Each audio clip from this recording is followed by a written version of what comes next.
For day 3 in Minnesota, we decided to drive just about 2 hours north from where we were staying to look for some other stuff that we couldn't find locally around where we were. Our main targets were spruce grouse, black-backed woodpeckers, three-toed woodpecker, and that kind of stuff. So we started off driving up and down this road looking all around for spruce grouse. We got there really early before sunrise because lots of logging trucks go down these roads, and your best chance at finding spruce grouse is to go before the logging trucks are going down the roads because that's what flushes them up. Spruce grouse need to grit every day, so they come down to the road and eat grit, and a lot of times it's really early, so that's why we made a point to get there as early as we did. Right as we started down the road where we saw all the reports for spruce grouse on eBird, we flushed a grouse off the road, but it was unfortunately a ruffed grouse, not a spruce. So we continued along, and I was scanning out the window with the thermal, and as we were going along, something small caught my eye. I got a small little detection of heat. Can't believe blackback with the frickin' thermal. Oh, wow. Do you want the thermal to see it?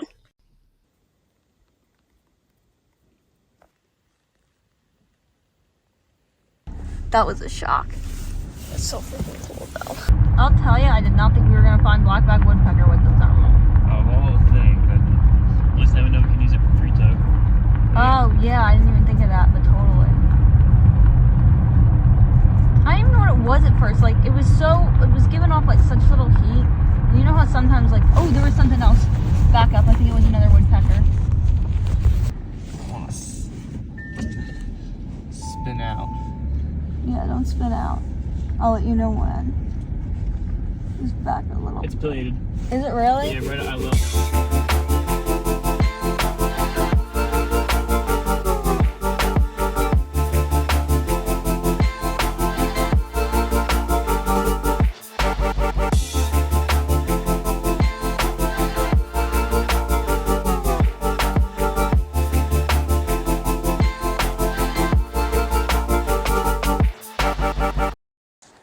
So we continued around this road for a while, chased down some heat signatures that turned out to be nothing.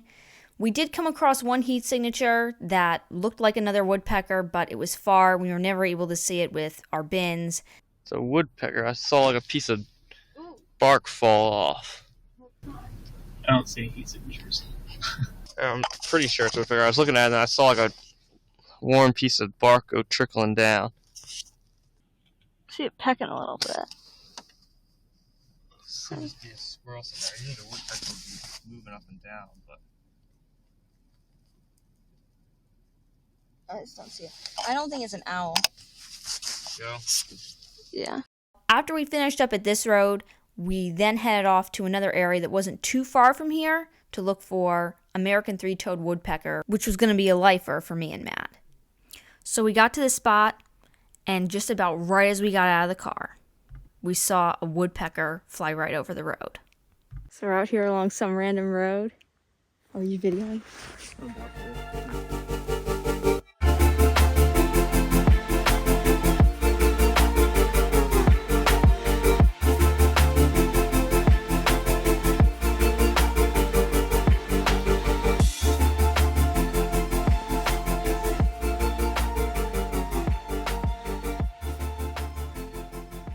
After we got my lifer three-toed woodpecker, we are back here at these feeders because the boys want to try for the pine marten again.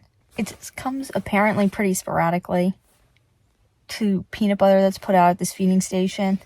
This is where yesterday we had boreal chickadee, and right when we pulled up, I thought I heard it. And we also just had a decent little photo shoot with like 40 red poles that were in the road. Not the best because they were a little flighty and kind of skittish, but a few perched up for some nice shots. Oh, the boreal just went somewhere back there. Yep. So while we were waiting there, my mom actually came and brought us some pizza.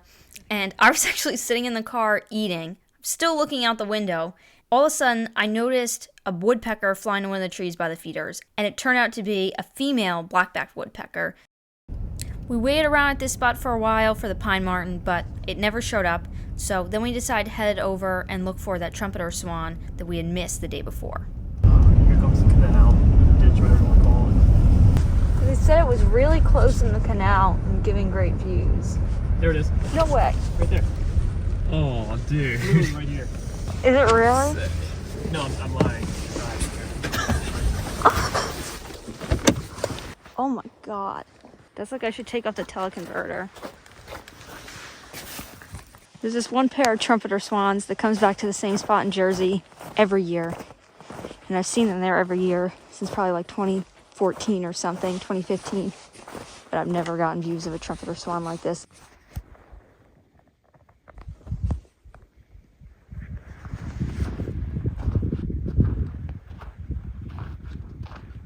It's literally like in a ditch on the side of the road.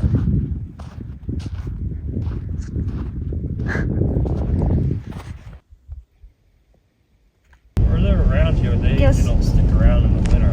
They get frozen out. I want to see that thing try to take off on this little canal here. Its wings are all messed up. Oh, are they? Oh, is it? That's why it hasn't left like that. So where was it yesterday? Probably just hiding along there, just in a bad spot where we drove right by it. Huh. What What was makes that? you think you can park out here? Something about the no parking sign right here. We ain't parked.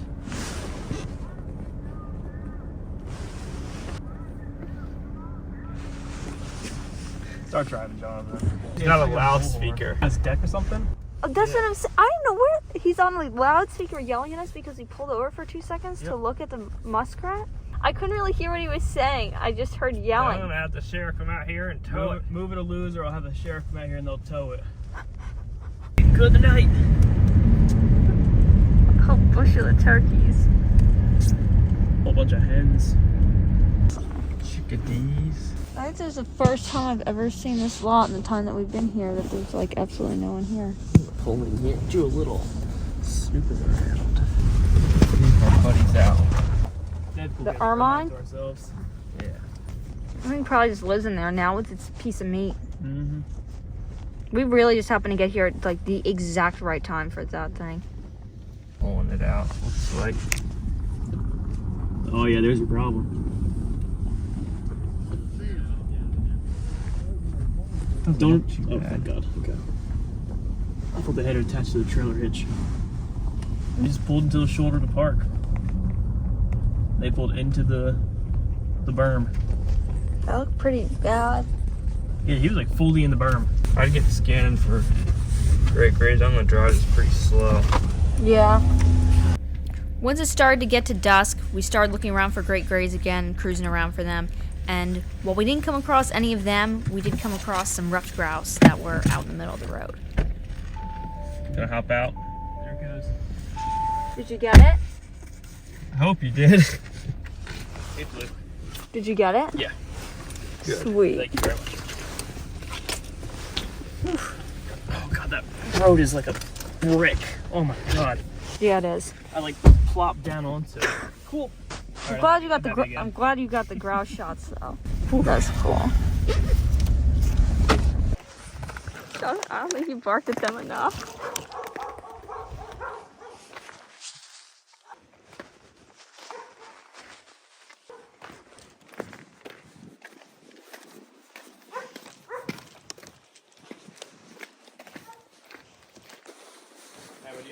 Yeah, I got the key. I'm just gonna leave my stuff in the car and I'll come back for more later. Another great day birding the north. No owls today, but that's all right because we got them yesterday and we got great shots of them. Got lifer, three-toed woodpecker for me today. Lots of good stuff, lots of good photo opportunities of lots of stuff. No pine marten. That's the main target for the boys. And that is something that, well, I can't say it's a main target for me. That is something that would be cool to see. And we're going to be back at it again tomorrow, looking once again for spruce grouse since we dipped on them today. And also looking for boreal owls since we dipped on them the other night. So, looking for that stuff in the morning. We're continuing our north birding.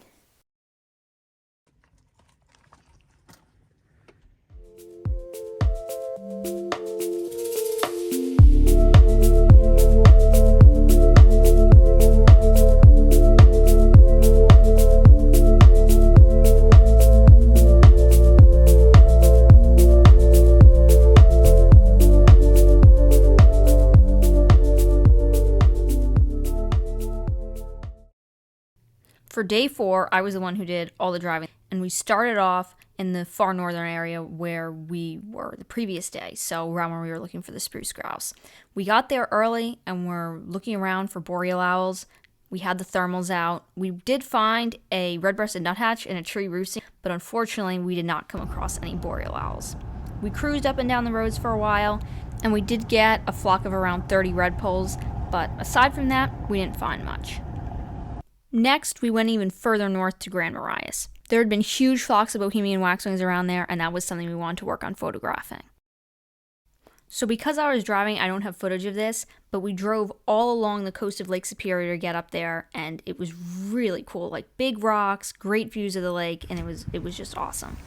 Our first stop in Grand Marais was at a campground. While there had been some Bohemian waxwings reported around there, we didn't get those, but we did come across a big flock of white-winged crossbills, and we were able to get great shots of them, and definitely the best views I've ever been able to get of white-winged crossbill. While we were photographing the crossbills, we noticed something else moving around the tops of some of the trees, and it turned out to be another Townsend solitaire, and we were able to get some good photos of that and some better views, so that was awesome. We continued driving around the town, and eventually we came across a huge flock of Bohemian waxwings. There were tons of them just all over the trees, and it was really cool to see this many, and they gave great views for photos. We also found a few pine grosbeaks as well.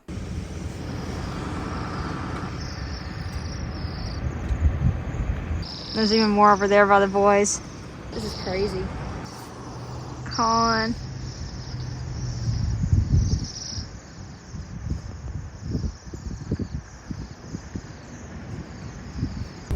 All ice. Everywhere you look. Roads are horrible. Bohemian waxes everywhere. Moving the car to a parking lot, we just pulled over on the side of the road. Those white-winged crossbills, so definitely my best ever views and photos of white-winged crossbills, no doubt. Oh, there's more Bohemians right here. It is so cool. Let's get them.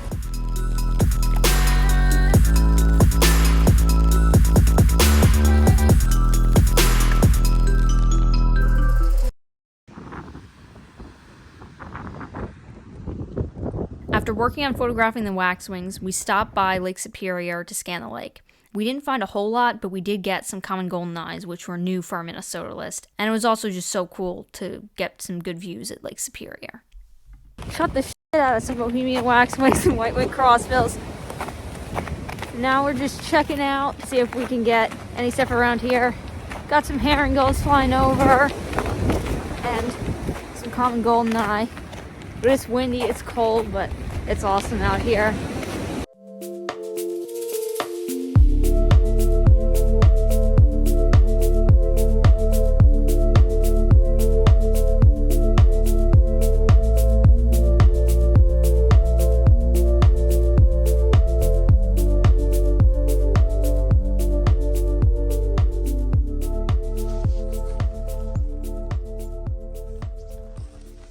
After we burrowed around Lake Superior, we headed back to Zaxton Bog. The drive from Grand Marais to Zaxton Bog was probably around like 2 to 3 hours. And not gonna lie, it was not the best conditions. It was snowing really hard. The roads were covered in snow, but we made it back to the feeders where we were once again looking for the pine marten, which unfortunately we once again did not get. We did have a great photo session with some pine grosbeaks and boreal chickadees and different stuff coming in the feeders, and it was snowing and it was really cool conditions. We made a little perch and set it up by the feeders, and some stuff was landing on it, so that was really cool. That would be so cool if the boreal landed on that perch. If it comes back, I'm sure it will. Because it keeps landing in that area. I bet money's gonna land in the diagonal part that's leaning up against that branch there. Yeah. Or if you land where that black cap is right now, that'd be pretty good. There's not like a bunch of peanut butter or anything. Yeah, that's really good. Then after that, we went around to a spot to look for moose. Didn't get any moose. And after that, we went back to the cabin where we made a little fire and sat around there for a little while. And then we went out to dinner that night since it was one of our last nights there. But it was definitely a successful time. And, you know, at this point, our north birding was starting to come to a bit of a close. And the next morning was going to be our last morning out at Zaxton Bog before we started to head back home.